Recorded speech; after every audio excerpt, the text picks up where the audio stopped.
Mesdames, messieurs, sous vos applaudissements, Sarah Lélé. Allez, vas-y ça. Sors-nous de là. Yes. Merci Namur. Merci Namur, je suis trop contente d'être là les amis, trop contente. Je sais pas si vous savez, mais en tant qu'artiste belge, on est obligé d'aller en France pour faire ses preuves. Ok, tous les artistes l'ont fait, les musiciens l'ont fait, les rappeurs l'ont fait. C'était au stand-upper de le faire, donc je l'ai fait. Cette semaine, je suis allée en France pendant 3 jours les amis. J'ai joué à Paris pendant 3 jours. Je suis restée à Paris pendant 3 jours. J'en avais marre de faire rire les connards, je suis revenue. J'ai dit c'est trop. Non, Paris c'est insupportable. N'applaudissez pas ça, surtout pas. Hein. Mais je me jure, la France, franchement, 3 jours pour une Belge en France, c'est trop les amis. Chaque fois que je sortais de spectacle, il y avait toujours un Français dans le public pour venir me voir et me demander « Sarah, en tant que Belge, est-ce que tu as encore le seum pour 2018 ?» Pendant 3 jours consécutifs, les amis. Et je voyais dans leurs yeux, il y a un truc qu'ils n'ont pas compris. Tu sais, nous, le reste du monde, on sait, mais eux, je voyais qu'il y avait une sorte d'ignorance. Et j'avais envie de leur dire, parce que clairement, il ne faut pas les laisser dans l'ignorance. Et je leur ai dit, vous savez, vous n'avez pas gagné la Coupe du Monde parce que vous aviez une meilleure équipe. Vous avez juste gagné la Coupe du Monde parce que vous aviez une meilleure conquête coloniale. Vous êtes au courant de ça ou pas? Ça n'a pas l'air de tilter, mais moi, j'appelle pas l'équipe de France une bonne équipe. J'appelle l'équipe de France une bonne gestion des atouts post-coloniaux. C'est tout ce que c'est. Dans l'histoire, non, la vérité... Non. Je vais vous dire, les amis, dans l'histoire, c'est nous les Belges, on est débiles. Franchement, de toute l'Afrique à coloniser, on a colonisé qui? Le Congo. Vous avez vu la CAN, ils galèrent, hein, ils vont pas nous aider à la Coupe du Monde. Et moi, tu sais, ce qui m'énerve dans cette histoire de Coupe du Monde, c'est que non seulement la France, elle a gagné, mais elle avait une chanson de malade. Ramener la coupe à la maison. Moi, j'ai eu le seum, mais j'ai dansé sur cette musique, d'accord? Et moi, je me demande, nous les Belges, clairement, les Congolais, ils vont pas nous aider à gagner la Coupe du Monde, mais ils peuvent nous aider à faire une musique, quitte à perdre. Autant être dans l'ambiance, tu vois. Pourquoi on n'a pas demandé au meilleur artiste belgo-congolais, Damso, de nous faire une musique? On a dit non, Damso. Tu respectes pas assez les femmes dans ta musique. Ok. Vous savez à qui on a laissé la musique après lui? À Roméo Elvis. Des 2 rappeurs qui respectaient pas les femmes, on a choisi celui qui savait pas faire la musique. C'est ça qu'on est en train de me dire, les gars? Après, on s'étonne que les Français nous prennent pour des cons, mais on est totalement cons. Si on voulait absolument quelqu'un qui respecte les femmes, pourquoi on n'a pas demandé à une femme de faire cette musique? C'est pas une question féministe, hein, c'est une question pratique. Moi, je vais pas demander à un aveugle de régler mon rétroviseur, ça va prendre du temps. On est d'accord là-dessus? Et nous, on est là, on veut forcer les rappeurs à être féministes, on les invite sur des plateaux, on leur demande est-ce que vous êtes féministes, vous? Et eux, ils sont en mode hein, quoi? Attends, quoi? Non, balance un peu la définition pour être sûr. Non, épelle le mot pour être vraiment sûr. Mets-le dans une phrase. Ah non, j'adore ma mère, hein, mais je nique les vôtres. Voilà, c'est comme ça qu'ils répondent. Non, c'est chaud. Les Français, ils nous ont dépassés, les amis. Ils nous ont dépassés sur tout. Il faut qu'on se réveille. Même en termes de bâtiments, ils sont meilleurs que nous. Vous avez vu nos bâtiments, ils sont toujours en rénovation. C'est quoi cette histoire? Moi, je suis allée visiter leurs bâtiments, c'est nickel. Je suis allée visiter l'Élysée. Il y en a qui connaissent un peu l'Élysée? Pour ceux qui ne connaissent pas, c'est là où Macron, il dort. C'était nickel, les amis. D'ailleurs, on n'a pas trop le droit de passer devant parce qu'ils ont barricadé toutes les rues pour protéger Macron. Et c'est important. Il faut protéger les hommes d'État. Mais la manière dont lui, il était protégé, ça se voit, il s'en veut de quelque chose. Non, il n'est pas serein du tout, hein, les amis. Il est pas serein. Le mec est plus protégé qu'une synagogue à Molenbeek. Posons-nous des questions. Tu as fait quoi, frérot? Pourtant, j'étais partie 2 ans auparavant, il n'était pas protégé comme ça. Je suis partie le 14 juillet 2022, les amis. Pas protégé comme ça. Hein. Pourtant, le 14 juillet, c'est leur fête nationale, pour ceux qui ne savent pas. Moi, je suis arrivée le 14 juillet, je ne savais pas que c'était leur fête nationale. J'arrive, je vois des avions militaires dans le ciel, j'ai eu peur. J'ai dit, waouh, Karim Benzema s'est encore positionné sur quelque chose. Waouh. Et il y a une dame à côté de moi, 1m20, 80 ans à peu près, elle me regarde et elle me dit à moi, oui, c'est bien, il faut faire passer les avions militaires, comme ça on va leur montrer aux Russes de quel bois on chauffe. Je l'ai regardé, j'ai dit, mais ma chérie, on se chauffe au gaz. Et c'est les Russes qui fournissent, donc calme-toi. Incroyable, mais les Français pensent encore aujourd'hui qu'ils sont une nation forte, alors qu'ils sont le seul pays au monde où on a giflé le président sans pression. On est d'accord là-dessus? Vous vous rappelez de cette gifle un peu? C'est-à-dire que, imaginez-vous, le gars, on a barricadé sa maison, hein. Tout le temps, la police est H24 là, mais dès qu'il est sorti, on lui a dit non, ne sors plus. On t'a dit de rester avec Brigitte, on t'avait dit, frérot. Non, en 2024, plus personne n'a peur de la France. Même pas le roi Philippe. Et on sait, le roi Philippe, c'est un peureux. Alors, vous avez vu comment chaque fois qu'on lui murmure Congo, il est en mode oula, c'était pas moi. Non, mais moi, je suis locataire. Hein.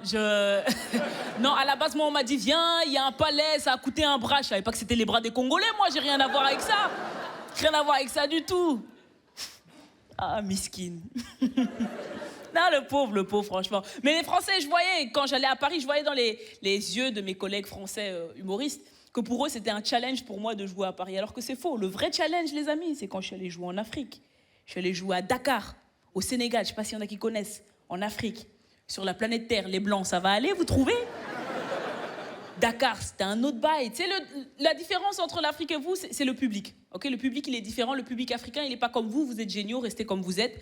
Le problème avec le public africain, c'est qu'il est trop honnête. Et en humour, on n'a pas besoin de tant d'honnêteté, vraiment. Des fois, on fait des blagues de merde et on aime bien les publics comme vous, là, les Blancs. Parce que vous rigolez quoi qu'il arrive, parce que des fois, quand on fait des blagues de merde, vous avez mal pour notre ego. Ok?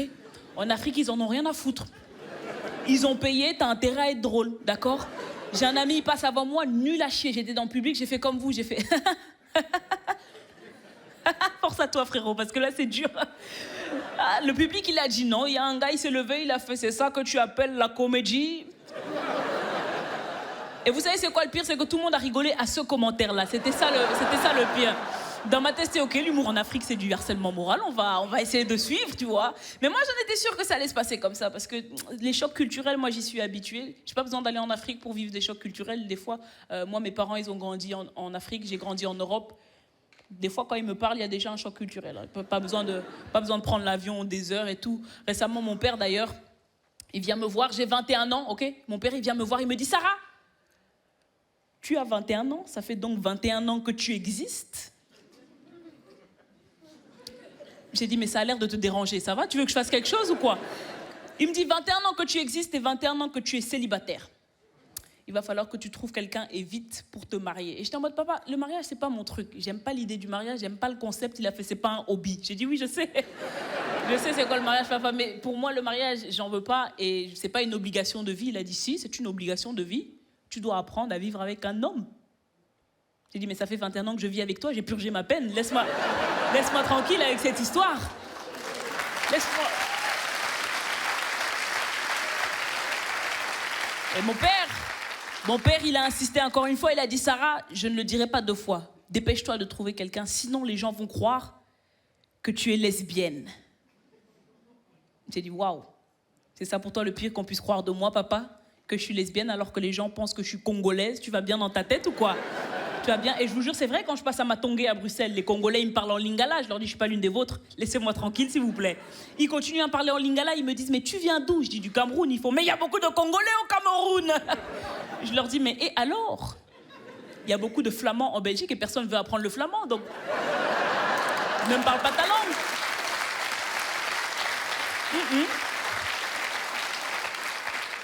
Et l'autre jour, je suis dans un endroit à Bruxelles où c'était un milieu très, très activiste. Et je fais cette blague par rapport à mon père. Et moi, j'avais complètement oublié, OK? Mais il y avait une dame dans le public, ça l'avait vraiment intriguée. Elle vient après le spectacle, elle vient me voir, elle me fait « Excusez-moi, Sarah Lélé, j'ai écouté votre texte avec beaucoup d'assiduité depuis le début. Il y avait une question qui me taraudait. Elle est un tant soit peu existentielle. J'ai envie de vous la poser, mais si vous n'avez pas envie de répondre... » Elle me cassait les couilles, je vais pas vous mentir. Je suis en mode « Dis-moi, qu'est-ce qui se passe ?» Elle fait « Est-ce que votre père, dans ses mots, dans ses actions et dans sa personne, n'est-il pas un peu... homophobe? » Je lui dis, mais t'es sûr que t'as écouté? Bien sûr qu'il est homophobe, qu'est-ce que tu racontes?